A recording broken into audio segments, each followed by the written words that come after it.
இன்னும் 24 மணி நேரத்தில் வாடி காசா பகுதியில் இருந்து ஐக்கிய நாடுகள் சபை அதிகாரிகள் வெளியேற வேண்டும் என அறிவித்திருக்கிறது இஸ்ரேல் அரசு. ஐக்கிய நாடுகள் சபை அதிகாரிகளுடன் வடக்கு காசா ஸ்ட்ரிப்பில் 10 லட்சத்திற்கும் அதிகமான பாலஸ்தீனிய மக்கள் வசித்து வருகிறார்கள். 24 மணி நேரத்துக்குள் அங்கிருந்து தெற்கு காசா பகுதிக்கு செல்லுமாறு ஐக்கிய நாடுகள் சபைக்கு அறிவுறுத்தியிருக்கிறது இஸ்ரேல் அரசு.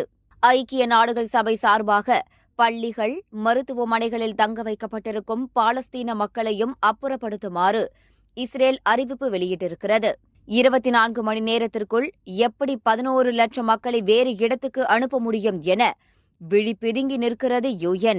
24 மணி நேரத்திற்கு பின்னர் இந்த பகுதிகளில் தரைவழி தாக்குதல் நடத்த திட்டமிட்டிருக்கிறது இஸ்ரேல் என தகவல்கள் தெரிவிக்கின்றன. காசாவில் இஸ்ரேல் அரசு தரைவழி தாக்குதல் நடத்த முற்பட்டால் அதை தங்களால் திறம்பட தடுக்க முடியும் என ஏற்கனவே அறிவித்திருந்தது ஹமாஸ்.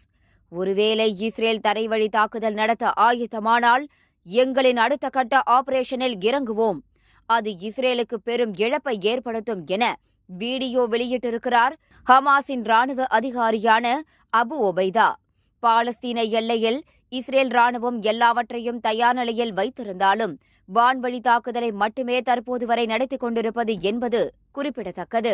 காசாவில் இஸ்ரேலிய அரசு இனப்படுகொலையில் ஈடுபடுவதாக குற்றச்சாட்டுகள் எழுந்துள்ளன.